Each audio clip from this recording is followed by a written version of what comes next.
दिल दिल पाकिस्तान, जान जान पाकिस्तान। मैं हूं हैदर अजहर और आप देख रहे हैं sports lounge presented by Coke on Jio news. And yes, Pakistan has qualified for the world cup final after 13 long years. आज हम अपने प्रोग्राम में इस मैच का रिव्यू करेंगे, उसके अलावा साथ साथ आपको और भी जो हमारी थॉट्स और एनालिसिस हैं वो भी शेयर करेंगे। But what remarkable seems to start off this show with. मेरे साथ मौजूद हैं हर दफा की तरह रेहानुल हक, जो कल से मुस्कुराना ही बंद नहीं करे, लेकिन इस वक्त एकदम सीरियस हो गए थे कि पता नहीं मैं क्या कहने लगा हूं।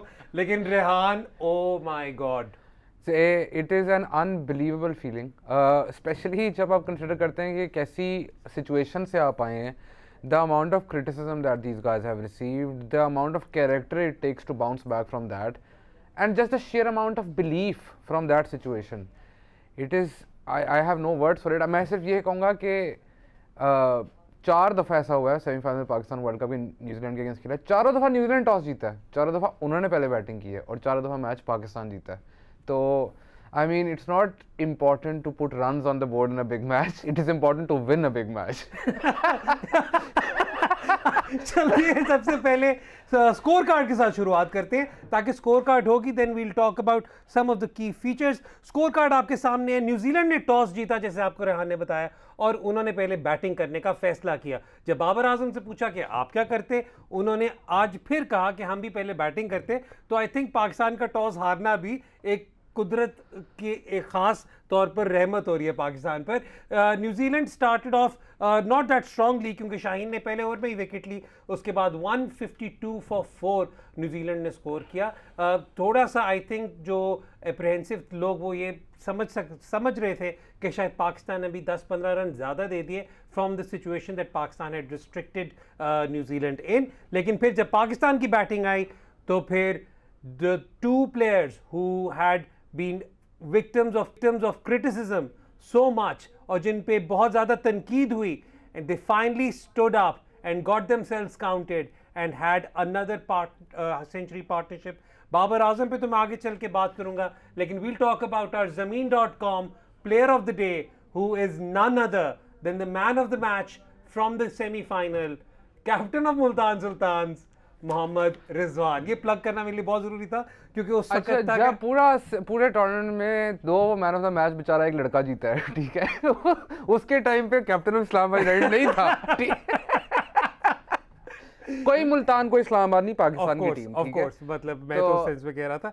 लेकिन मोहम्मद, हमने आई थिंक एक पहले भी बात की थी, जब पाकिस्तान का मैच था बिफोर नेदरलैंड्स वाले मैच में, हमने एक बात की थी कि पाकिस्तान के चांसेस बहुत ज़रूरी है that Mohammad Rizwan starts clicking.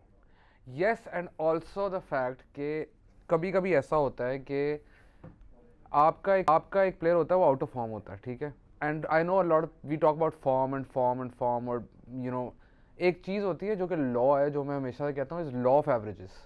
कि जब कोई इतना इस लेवल का प्लेयर होता है ना, जो कंसिस्टेंटली एक कर रहा हो, अगर उसके ऊपर बैड पैच आएगा तो law of averages will make sure कि he is due those runs, ठीक है। We've seen that with Kohli's bad patch getting out of it, we've seen that with Babar and Rizwan की innings I think is even more special because Babar wasn't in great form, ठीक है। वो उसकी bold के एक चौके के बाद ही got going, but Rizwan took the attack. जो उसने Southee has a great record against Rizwan, जो उसने सऊदी को टेक ऑन किया है, I mean that was very very refreshing to see, like almost playing him like I know a lot of people have said कि off side पे game करनी चाहिए। He just walks across, treats Southee with complete disdain for with those 2 shots over the leg side, and mid wicket की तरफ। या and he basically both Babar and Rizwan knew के square boundaries जो हैं they are smaller, तो we should target those areas. तो आप उनके चौके देखें, उनकी बाउंड्रीज देखें, शुरू में they were trying to attempt those shots, and because and also the other thing is very very funnily, New Zealand जिनको हम कहते हैं टैक्टिकली बहुत अच्छी टीम है, ये वो हम बाद में डिटेल में बात करेंगे क्या टैक्टिकली उन्होंने गलतियाँ की। मुझे बहुत मज़ा आएगा किसी और टीम की टैक्टिकल गलतियाँ निकालते हुए। लेकिन टैक्टिकली न्यूजीलैंड हैव बीन इस पूरे टूर्नामेंट के अंदर सबसे ज़्यादा फुल बॉलिंग जिस टीम ने करवाई है ना, वो है न्यूजीलैंड, ठीक है। इस मैच में भी उनकी जो लेंथ थी वो because the square boundaries were shorter, that was playing into their minds. So उनकी आप शुरू में लेंथ देखें, दे try to bowl a little full, then they realise के ओ हमें थोड़ी पीछे खींचनी चाहिए, फिर 2 बाउंड्रीज रखती हैं, and then they are also confused.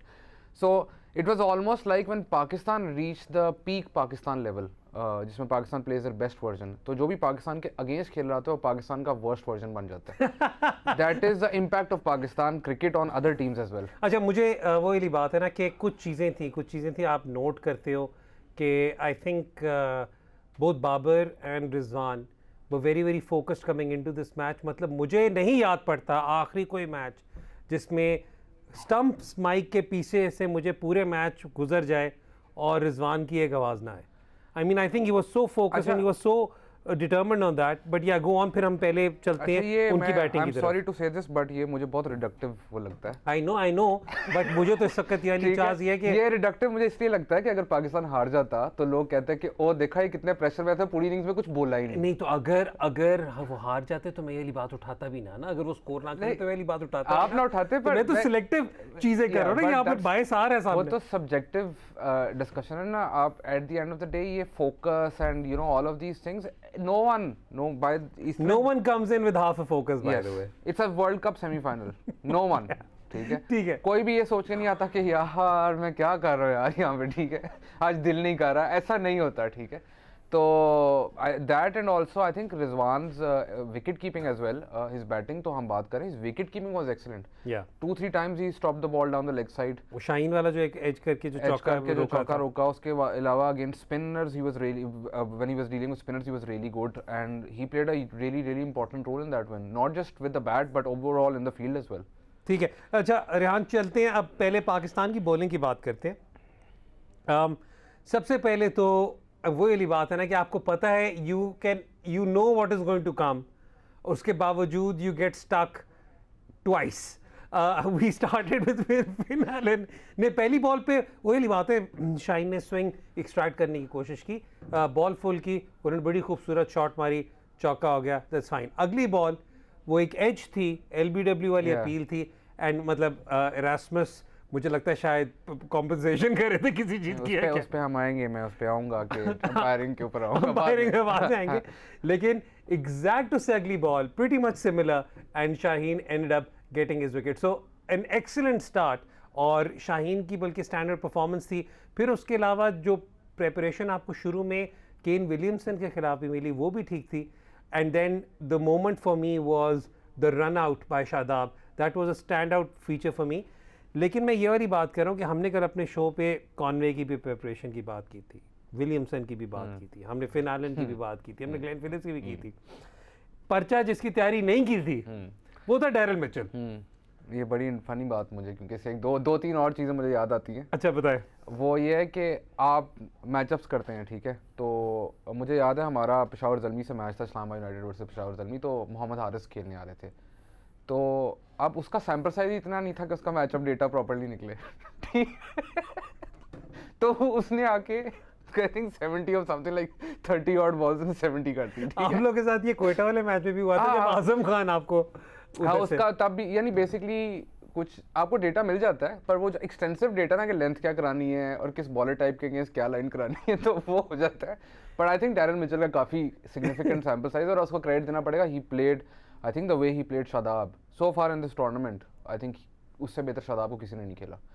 और he basically despite the fact that long straight boundaries थी, उसने नई कोशिश की शादाब को स्क्वायर बाउंड्रीज पे मारने की. जो उसने एक चौका मारने की कोशिश की वो मिड विकेट पे किया, जो स्ट्रेट का एक चौका एक छक्का स्ट्रेट का मारा, वो उसने he knew the boundaries big, but he was intelligent enough to know कि अगर मैं इसको क्रॉस द लाइन जाके मारूंगा या ऑफ पे मारने की कोशिश करूंगा तो गुगली का खतरा, अगर मैं इसको लेग पे मारने की कोशिश करूंगा तो इसका बाउंस और स्पिन की वजह से मैं वहाँ पे आउट हो जाता हूँ. सो it was very intelligent batting from Daryl Mitchell. अच्छा, कप्तानी की तरफ चलते हैं. थोड़ी सी जो अच्छी डिसीजंस थी वो आई नो कि कुछ लोगों ने थोड़ा सा परेशान हुए थे जब हारिस रऊफ का दूसरा ओवर देखा था पावर प्ले में, but I think as far as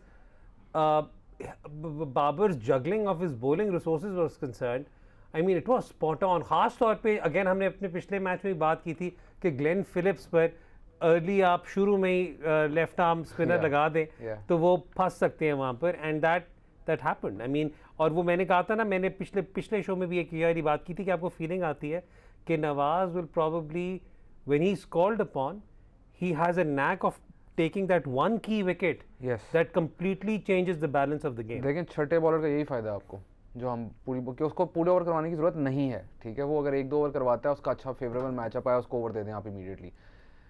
नवाज़ की देखें, फिलिप्स जो है is probably in the top 3 right hand players of leg spin bowling in the world right now, ठीक है। शादाब के अगेंस्ट फिलिप्स का रिकॉर्ड है something like 67 runs of 33 balls, dismissed only once before this match. उसको left arm spin नहीं खेलता, वो बिल्कुल अच्छी नहीं खेलता, और शुरू में खासकर पहली कोई 5-6 बॉलों पे तो लेफ्ट आर्म स्पिन के against is really vulnerable, especially because he tries to play it on the leg side. अगर बॉल थोड़ा सा भी ग्रिप करती है तो आउट हो जाता है, and we saw that again today कि थोड़ा लीडिंग एज लगी और वो कैच आउट हो गया। या so basically that was the more logical decision. अगर वो काम ना भी करती ना तो इस पर क्रिटिसिज्म नहीं बनता, because Nawaz is your best possible matchup against Phillips. Similarly Babar Azam की कैप्टनसी के ऊपर बहुत तनकीद हुई है अक्रॉस द बोर्ड, हमने भी 1-2 दफ़ा की है। Amazing captaincy by giving 2 overs to Haris Rauf in the power play, because Pakistan's best matchup against Conway is Haris, because Haris has dismissed him something like 4 times, ठीक है, तो that plays on their mind as well. नहीं तो कमाल किस्म की decision थी। अगर एक आधी कोई तनकीद ये आई थी कि उन्होंने वसीम जूनियर ने सिर्फ 2 ओवर कराए, हालांकि अच्छे थे, लेकिन to be honest with you I think death पर he wanted to, Babar wanted to rely on his senior bowlers like Naseem, और या तो ना कि उन्होंने बहुत कोई गलत परफॉर्मेंस दी हो। मुझे अक्सर वो आज भी कल जो मैच हुआ था उसके दौरान भी काफ़ी वो ट्वीट्स वगैरह आए, उसमें लोग कह रहे थे कि जी ये मिडल ओवर्स का फेज़ जो है बाबर ने उनको अलाउ किया कि वो रन्स कर लें। मैं आपको ये बताता चलूँ कि खुदा की कसम जो अगली टीम है ना वो भी खेलने आई है, ठीक है। उनके वो इस टूर्नामेंट की सुपर 12 स्टेज में across 12 teams they had the best difference between their batting and the bowling, and they were the team of the tournament. तो अगर उनको 4-5 ओवर का फेज मिल गया तो वो खेलने आए हैं, ठीक है, वो they are not going to roll over. And एक साइड पे आप कहते हैं हमारी टीम बिल्कुल अच्छी नहीं है, दूसरी साइड पे आप कहते हैं हमने अलाउ किया कि दूसरी टीम कर जाएगी। पॉइंट बीइंग कि you know both teams are there to play the quality players, it's not like Williamson और डेरिल मिचेल कोई ऐसे नहीं है कि आप you know you bowling to some random kids, they are both top quality players, so that phase went to them, which is completely fine, happens in cricket, and you basically try your best. If it doesn't work, it doesn't work. Daryl Mitchell को पिछले साल भी जब world cup हुआ था UAE में, I think New Zealand promoted him up the order for him to play. Yeah, they did, and they also then use him. They use him as a for different conditions and different methods पे उसको use करते हैं। और उसकी ख़ास बात यह है कि जो कि काफ़ी न्यूजीलैंड के प्लेयर्स की होती है कि उनके आप डोमेस्टिक के रिकॉर्ड देखें तो आप कहते हैं यार ये कोई इतने वो तो नहीं है, पर उनके इंटरनेशनल के नंबर्स आप देखें, कॉनवे हो गए, ये डेरिल मिचेल हो गया, आप ग्लेन फिलिप्स हो गए, आप इनके इंटरनेशनल वर्सेस इनके डोमेस्टिक जो न्यूजीलैंड में क्रिकेट होती है उसके नंबर्स कंपेयर करें, यू वुड बी सरप्राइज्ड। लेकिन ग्लेन फिलिप्स एक डिफरेंट केस इसलिए क्योंकि ग्लेन फिलिप्स अभी न्यूजीलैंड नहीं खेले हुए थे, तो लीग्स वगैरह में सबको उनका आइडिया था, उन्हें पता था। आई रिमेंबर कि वो कैनेडियन लीग जब हुई थी या जब CPL की उस वक्त ड्राफ्ट हुआ था, तो he was part of the short list that वो प्रिपेयर्ड देन। अच्छा, जो एक स्टैंड आउट फीचर रहा मेरे लिए, बहुत जो एक अच्छा फीचर था, वो था कि पाकिस्तान की fielding was absolutely spot on. The ground fielding was really good. Probably अगर एक criticism हो तो शायद वो जो एक late low catch था relatively, जो फील्डर आगे ही नहीं आए, लेकिन वो भी commentators ने भी कहा कि the lights were too low. अब जल्दी से उन पर lights were too low के अलावा why would you take a risk then? अगर वो चौका हो जाता तो क्योंकि अगर वो 12वें 13वें ओवर में होता है मेक सेंस, डेथ में वो डजंट मेक सेंस। एक तो एक लॉजिकल डिसीजन है। दूसरा फील्डिंग, पाकिस्तान की fielding, I think I don't remember Pakistan fielding that well through out this world cup. Absolutely, I don't remember Pakistan fielding that well for about 6 months now. वक्त हो रहा है ब्रेक का। ब्रेक के बाद जब वापस आएंगे तो पाकिस्तान की बैटिंग की बात करेंगे, और आज दूसरा सेमीफाइनल है बिटवीन इंग्लैंड एंड इंडिया, उस पर भी जरूर नजर डालेंगे। आपके ट्वीट्स भी हैं, तो देखते रहे sports lounge. We will be right back.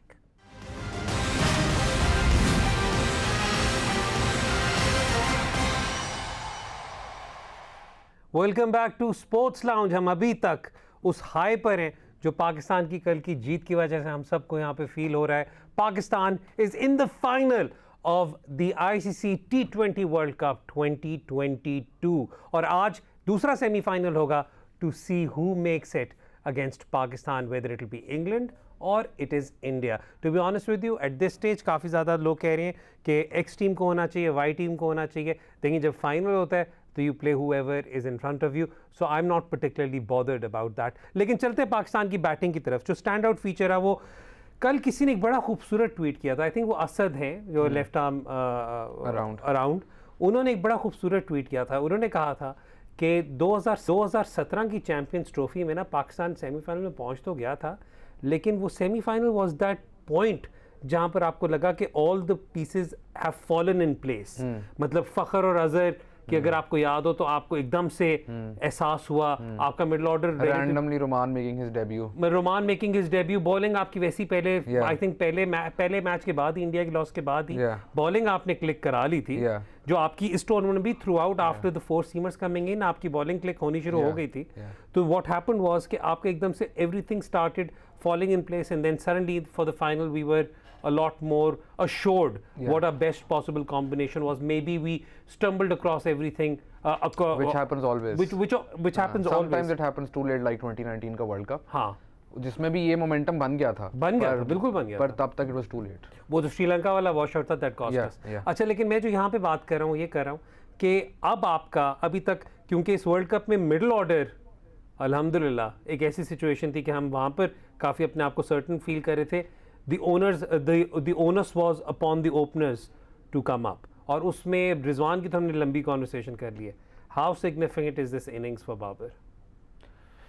It is hugely significant. उसकी वजह यह है कि एक इनिंग्स होती है आपकी जो बाबर और रिजवान ने बांग्लादेश के अगेंस्ट खेली, उस इनिंग्स में दोनों 50-50 भी करते ना, तो मेरा नहीं ख्याल कि वो इतनी इम्पैक्टफुल इनिंग्स होती।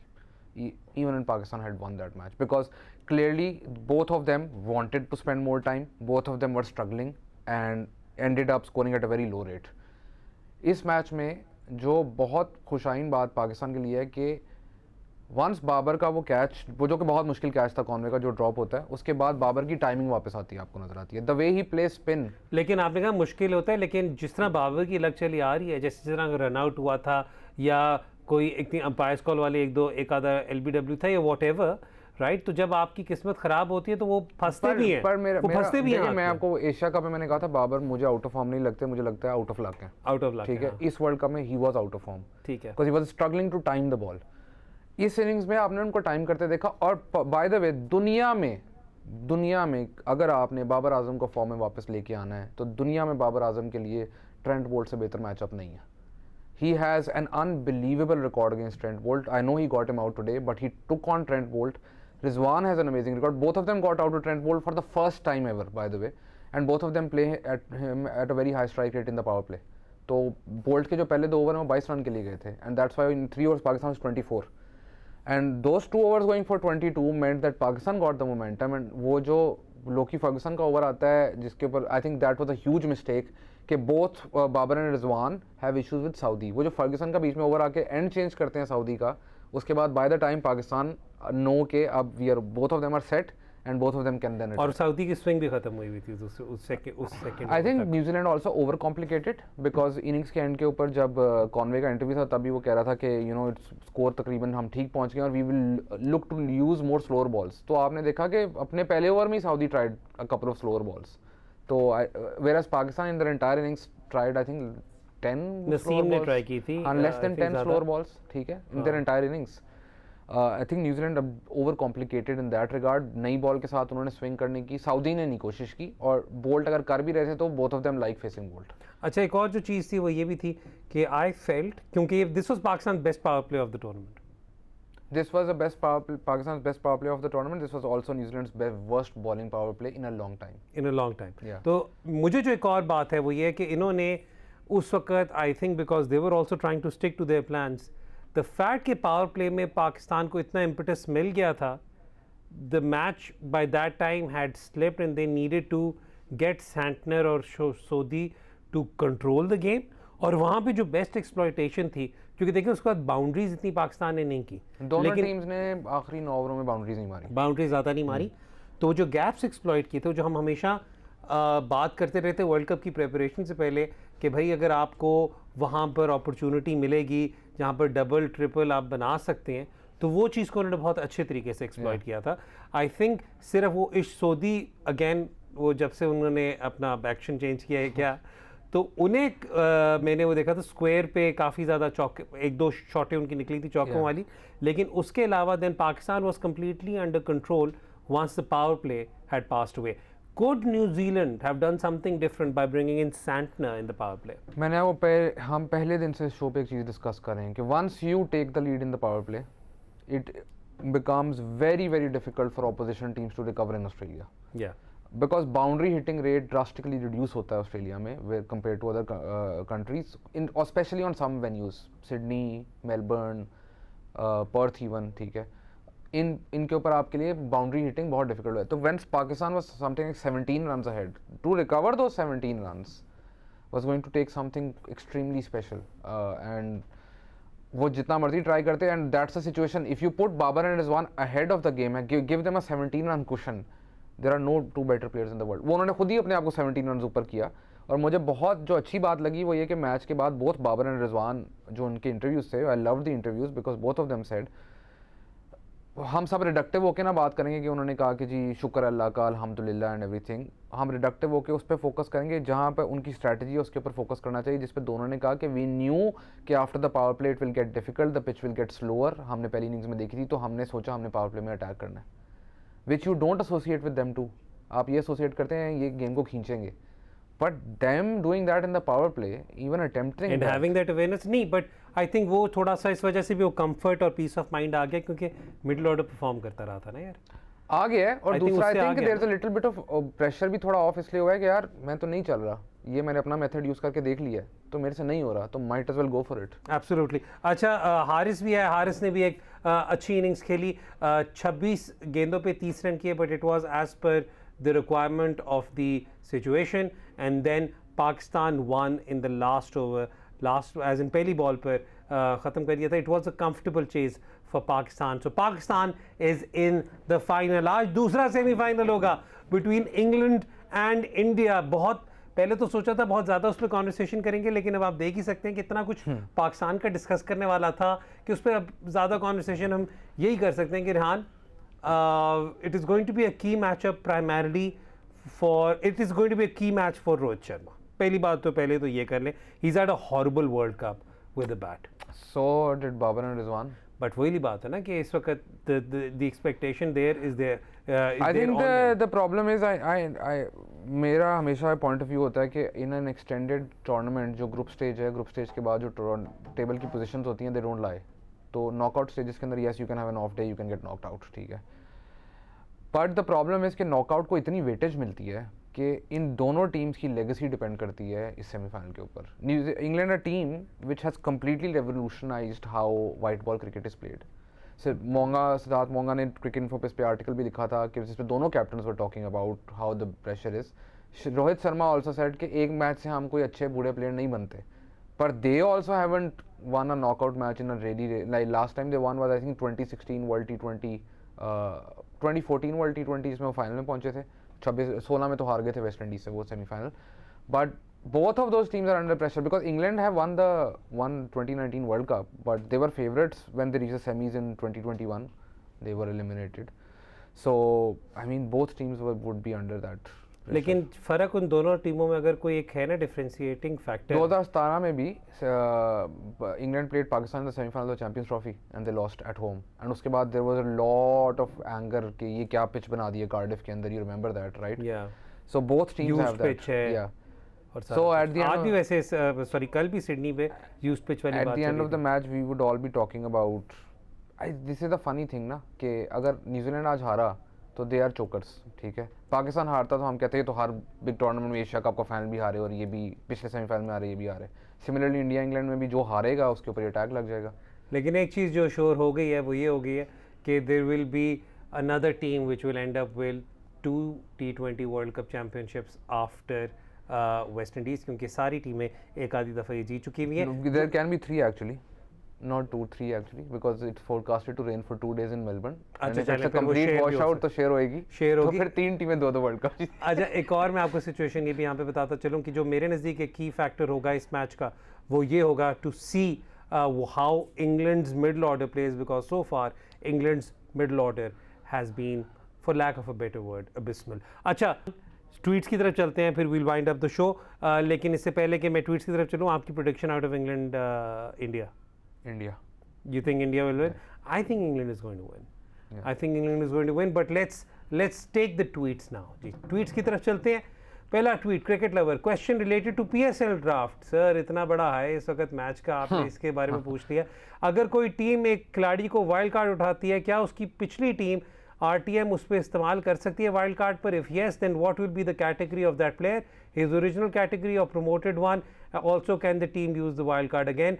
आप वाइल्ड कार्ड इस्तेमाल कर सकते हैं उसकी, जब आप वाइल्ड कार्ड इस्तेमाल करेंगे तो आपका भी वाइल्ड कार्ड इस्तेमाल, आप आरटीएम यूज़ कर सकते हैं, आप आरटीएम करेंगे तो आपका भी वाइल्ड कार्ड इस्तेमाल होगा। आपको खिलाड़ी को उसकी नई कैटेगरी में रखना पड़ेगा और हर टीम के पास सिर्फ एक वाइल्ड कार्ड है, दूसरा वाइल्ड कार्ड फिर वो नहीं इस्तेमाल करेंगे। I think that pretty much is the answer. Yeah, I know where this question is directed, but let's move on. Let's move on. अगले सवाल की तरफ चलते हैं जी। Let's have the next question. Tracker पूछ रहे हैं कि बाबर मिड विकेट पे फील्डर क्यों नहीं खड़ा करते ड्यूरिंग अटैक और when 3 or more wickets have fallen? It has been observed that Babar let middle order settle while taking all leg side fielders out of the circle. I think वो circle के अंदर की बात करें कि easy I single know they what रहे he's हो। saying. He's saying कि लेग के ऊपर सारे बाउंड्री फील्डर्स हैं तो इजीली बैटर Easy single और settle कर हो लेता रहा है। अगर वो इजी प्लेस ना होती तो ग्लेन फिलिप्स आउट भी ना होता, बिकॉज है। he's going for that single and that's why Nawaz gets his wicket. या मिड ऑन की तरफ जाने, दैट्स एंड बिकॉज आपके दोनों स्पिनर्स का मेन रोल ये है कि बॉल बाहर निकालें राइट हैंडर को, तो ये होता है। अच्छा, ये एक पैराडॉक्स भी है, देखा मैंने paradox? Oh my God, catch 22। Paradox भी है, वो ये भी है कि देखें कई दफ़ा पर आप कोशिश करते हैं कि मिडिल में अगर अब आपके इस वक्त इकोनॉमिकल ओवर्स निकल सकें तो आप you rush through them specially. I mean मेरी बात सुने, न्यूजीलैंड ने कोई 6 या 5 विकेटें बचा के क्या कर लिया? हाँ, तो आपने स्ट्रैंगल लोड लगाना होता है तो वो आपने values of wicket is overrated still. चलें जी, ये इस पर हम कभी फिर लंबी कॉन्वर्सेशन करेंगे। उबैद का सवाल है, बाबर ने हारिस को कहा था कि तुमने गेम फिनिश करनी है, that was why he was bit cautious. Is that why he was a bit cautious today? Sorry. Will it be detrimental to his game in the future? No, he wasn't cautious. वो बिल्कुल ठीक खेले थे, situation के मुताबिक बिल्कुल सही खेले थे।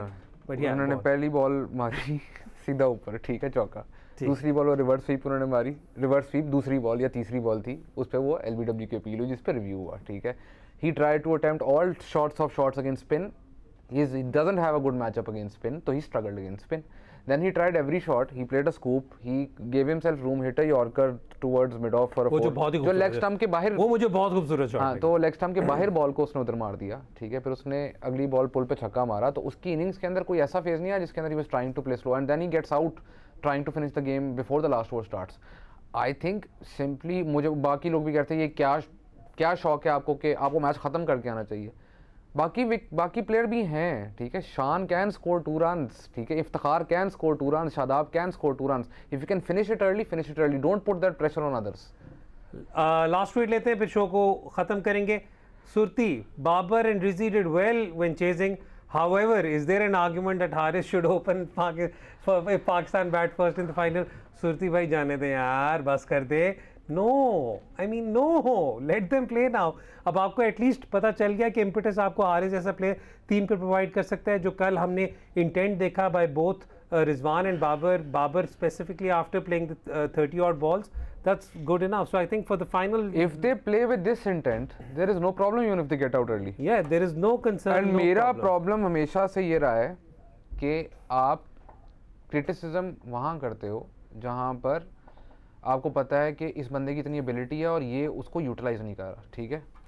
These two are absolutely world class players who can do this regularly. ठीक है रान, thank you so much for your analysis. ये था जी हमारा आज का शो। आपको कैसा लगा, अपना फीडबैक हमें ज़रूर दीजिएगा। अभी थोड़ी देर में ही सेमीफाइनल दूसरा खेला जाएगा बिटवीन इंग्लैंड एंड इंडिया। कल जब हम आपके सामने आएंगे तो इस मैच का रिव्यू करेंगे and will start building up for the final. जाते जाते हमारी एक स्पोर्ट्स लाउंज की फैमिली के मेंबर है नवीद भाई, उनकी आज सालगिरह थी, तो उन्हें हम सब की तरफ से हैप्पी बर्थडे।